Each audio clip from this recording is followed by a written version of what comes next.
Olá, caros cursistas! Chegamos finalmente à nossa última aula, que corresponde à unidade 4 de nosso curso. Aqui estudaremos, a partir de tudo que foi abordado anteriormente, como Bergson pensa a relação entre a intuição e a inteligência, assim como a relação entre a metafísica e a ciência.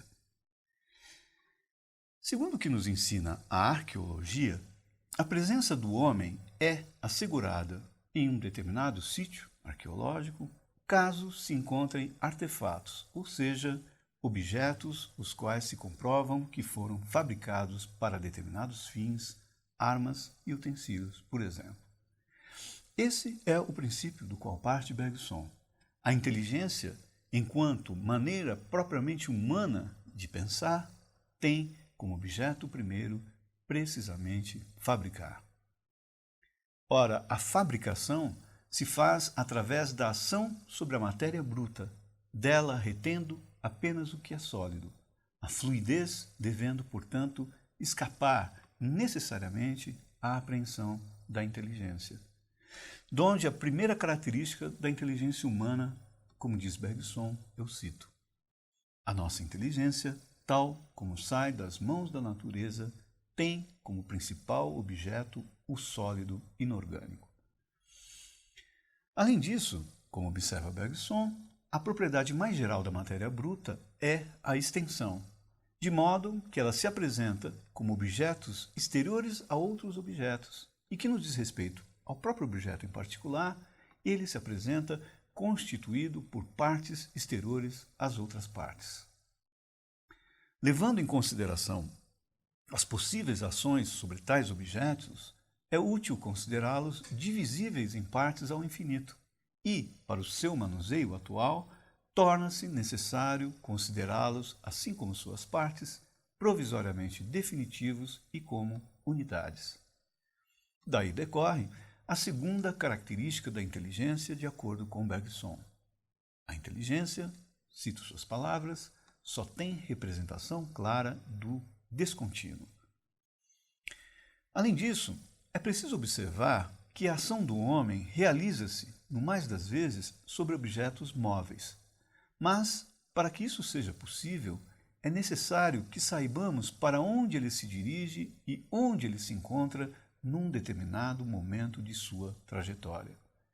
Em outras palavras, o que interessa à ação sobre um determinado objeto que se move são as posições ou instantes que ele ocupa ou ocupará, e não a passagem de um instante a outro. Daí se segue a terceira característica. A nossa inteligência, diz Bergson, só tem representação clara da imobilidade. Em suma, a inteligência humana, em sua disposição natural voltada à ação sobre a matéria bruta, ou seja, tendo o sólido inorgânico como seu principal objeto, só consegue representar claramente o descontínuo e a imobilidade. É dessa inteligência, assim concebida por Bergson, que se originam as ilusões que nos impedem de apreender a mudança pura ou a duração e que se encontra, como nós já vimos, na base dos falsos problemas.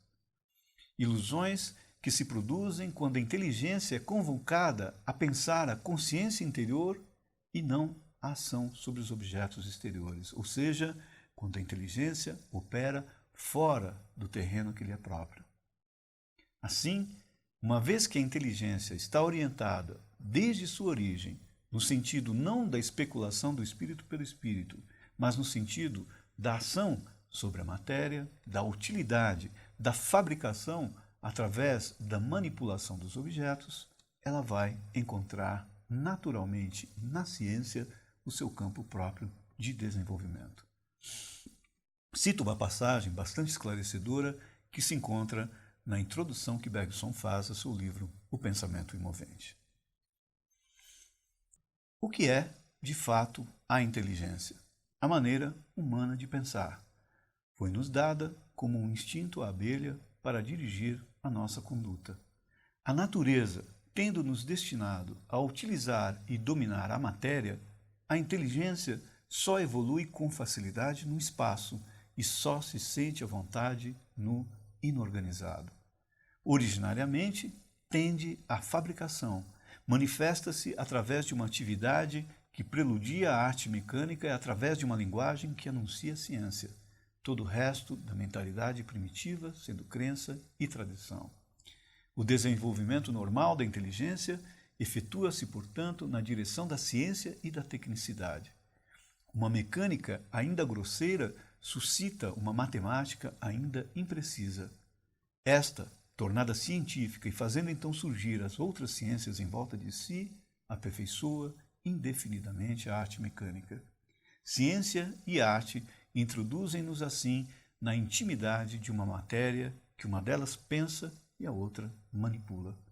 Por esse lado, a inteligência acabaria, em princípio, por tocar num absoluto. Ela seria, então, completamente ela mesma. Vaga de início, uma vez que não era mais que um pressentimento da matéria, desenha-se a si mesmo tanto mais nitidamente quanto mais precisamente conhece a matéria. Mas, precisa ou vaga, ela é a atenção que o espírito presta à matéria. Fim da citação. Por outro lado, em sentido inverso, a atenção que o espírito presta a si mesmo, Bergson a chama de intuição. Essa atenção, desenvolvida metodicamente, irá constituir, de acordo com Bergson, uma ciência do espírito marcada pela precisão, aquilo que ele considera como a verdadeira metafísica. Cito novamente suas palavras, mais uma vez esclarecedoras, e que se encontram também na introdução de O Pensamento Imovente. Como então, diz Bergson, o espírito poderia ser ainda inteligência quando se volta sobre si mesmo? Podemos dar às coisas o nome que quisermos, e não vejo maiores inconvenientes, eu repito, em que o conhecimento do espírito pelo espírito seja ainda chamado de inteligência, caso se faça questão. Mas será preciso especificar, então, que há duas funções intelectuais, uma inversa da outra, pois o espírito só pensa o espírito escalando de volta a inclinação dos hábitos contraídos no contato com a matéria. E esses hábitos são aquilo que comumente se chama de tendências intelectuais. Não seria então melhor designar por um outro nome uma função que certamente não é aquilo que se chama ordinariamente de inteligência? Dizemos que se trata de intuição. Ela representa a atenção que o espírito presta em si mesmo, de sobejo, enquanto se fixa sobre a matéria, seu objeto.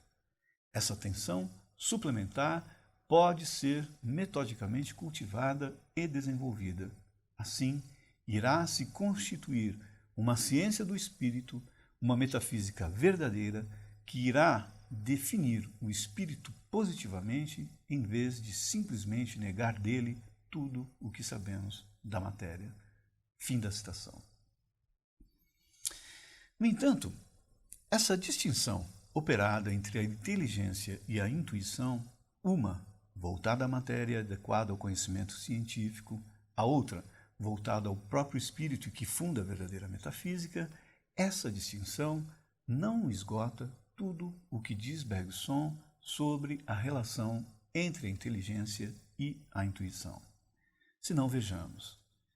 Aquelas ilusões que, como os vimos, se encontram nos fundamentos dos falsos problemas, são produzidas pela inclinação natural de nossa inteligência, ou seja, são provenientes de nossa própria condição humana. Se assim é, tais ilusões não podem ser sequer dissipadas, uma vez que, sendo justamente ilusões fundadas em nossa própria condição natural, não podem ser declaradas enquanto tais. Ou seja, alguém que se acha iludido, justamente por estar submetido a uma ilusão, não pode ter consciência de sua própria ilusão. Desse modo, segundo Bergson, é somente a intuição, como um aviso ou um alarme que vem de fora, que pode despertar a inteligência de seu sono e fazê-la tomar consciência crítica da ilusão a que se encontra submetido. A esse respeito, diz Bergson, eu cito novamente: mas, assim que percebemos intuitivamente o verdadeiro, nossa inteligência emenda-se, corrige-se, formula intelectualmente o seu erro. Ela recebeu a sugestão, ela fornece o controle. Como um mergulhador vai tatear no fundo das águas a carcaça que o aviador assinalou do alto dos ares, assim a inteligência, imersa no meio conceitual, irá verificar ponto, por contato, analiticamente, o que havia sido objeto de uma visão sintética e supra-intelectual. Sem um aviso vindo de fora, o pensamento de uma ilusão possível sequer lhe teria ocorrido, pois sua ilusão fazia parte de sua natureza. Sacudida de seu sono, a inteligência irá analisar as ideias de ordem, de nada e seus congêneres, irá reconhecer, ainda que seja apenas por um instante, ainda que a ilusão reapareça tão logo expulsa, que não podemos suprimir um arranjo sem que um outro arranjo o substitua, retirar matéria sem que uma outra matéria tome o seu lugar. Fim da citação. Pensar intuitivamente, diz Bergson, é já pensar em duração. Tal é o sentido fundamental da intuição que caracteriza a precisão do seu método filosófico e o seu poder de desvelamento. Há sempre a exigência de um esforço, como notamos repetidas vezes, pois trata-se de um pensamento árduo, obscuro e efêmero. Um pensamento intuitivo que deve se confrontar contra a tendência natural de nossa inteligência analítica.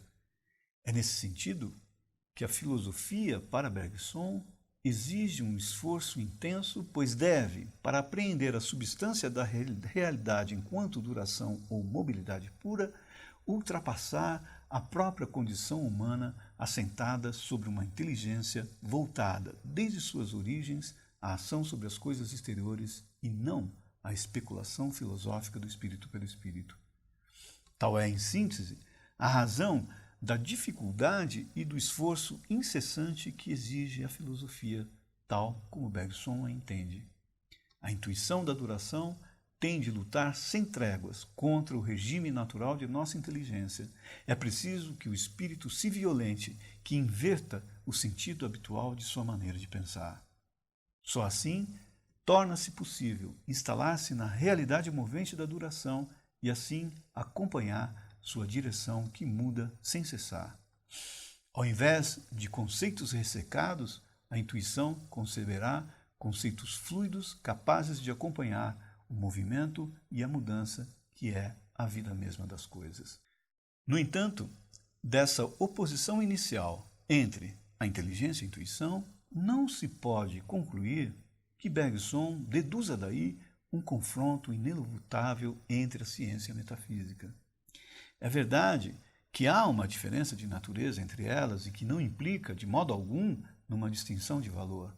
Para a ciência, compete a inteligência como instrumento e a matéria bruta como seu objeto. Para a metafísica, compete, a seu turno, a intuição como método e o espírito movente ou a duração como seu propósito. Mas, ao invés de opô-las, Bergson mostra como ciência e metafísica se complementam, cada uma à sua maneira, como as duas faces da realidade ou do absoluto.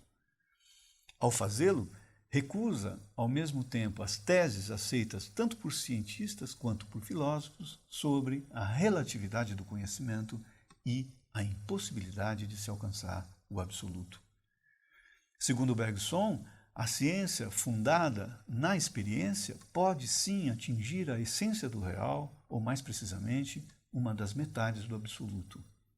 Ela não se encontra, portanto, fadada, como muitos querem, à relatividade de nosso conhecimento. Por outro lado, a outra metade do absoluto cabe de direito a uma metafísica que parte também da experiência e que, nesse sentido, pode ser chamada de empirismo. Assim, diz Bergson, cito suas palavras: a metafísica não é, portanto, o superior da ciência positiva. Não vem, após a ciência, considerar o mesmo objeto para dele obter um conhecimento mais alto. Supor uma tal relação entre elas, continua Bergson, conforme o hábito mais ou menos constante dos filósofos, é prejudicar ambas. A ciência, que é condenada à relatividade, a metafísica, que já não será mais que um conhecimento hipotético e vago, uma vez que a ciência terá necessariamente tomado para si, antecipadamente, tudo o que de preciso e certo se pode saber sobre o seu objeto. Bem diferente é a relação que estabelecemos entre a metafísica e a ciência. Acreditamos que são ou que podem tornar-se igualmente precisas e certas.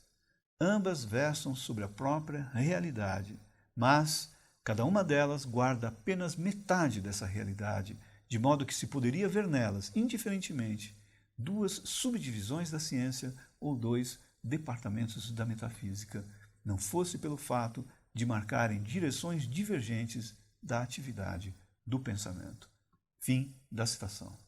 No entanto, como observa Bergson, divergentes e complementares, a ciência e a metafísica se unificam, afinal, na intuição. Embora, como vimos, a ciência seja competência da inteligência, nem por isso ela deixa de ser afetada ao longo de sua história por um trabalho de inversão da direção habitual do pensamento que caracteriza a filosofia. A esse trabalho se deve, segundo Bergson, aquilo que de mais importante se fez nas ciências e na metafísica. Toda grande invenção no domínio das ciências, continua ele, tem sua origem numa intuição, mas essa intuição logo se vê suplantada pelos símbolos que intervêm nas aplicações científicas. Entretanto, se a ciência se esquece da origem intuitiva de alguns de seus procedimentos, isso se deve ao fato de que a intuição, uma vez consolidada, necessita de conceitos bem definidos, ou seja, de um modo de expressão conforme aos hábitos de nosso pensamento. É do esquecimento dessa intuição de origem que procede, de acordo com Bergson, o conhecimento simbólico por conceitos pré-existentes que vai do fixo para o movente, mas não o conhecimento intuitivo que instala no movente e adota a vida mesma das coisas. Nesse último caso, acrescenta Bergson, atinge-se um absoluto. Cito mais uma vez suas palavras. A ciência e a metafísica confluem, portanto, na intuição. Uma filosofia verdadeiramente intuitiva realizaria a união tão desejada da metafísica e da ciência. Ao mesmo tempo que constituiria a metafísica em ciência positiva, quero dizer, progressiva e indefinidamente perfectível, levaria as ciências positivas propriamente ditas a tomar consciência de seu verdadeiro alcance, com frequência muito superior àquele que imaginam ter. Colocaria mais ciência na metafísica e mais metafísica na ciência. Teria como resultado o restabelecimento da continuidade entre as intuições que as diversas ciências positivas obtiveram de longe em longe no decorrer de sua história e que só obtiveram graças a lances de gênio. Fim da citação. Embora tenha a inteligência como seu instrumento principal, tudo o que de mais valioso se fez em ciência, segundo Bergson, foi proveniente de uma intuição. Por seu turno, é apenas através da intuição enquanto método que poderá se constituir, aos olhos de Bergson, uma filosofia progressiva na qual todos poderão contribuir livre das disputas que as diversas escolas filosóficas mantêm entre si. Tal é o sentido último do bergsonismo. Obrigado pela atenção de vocês e até a próxima.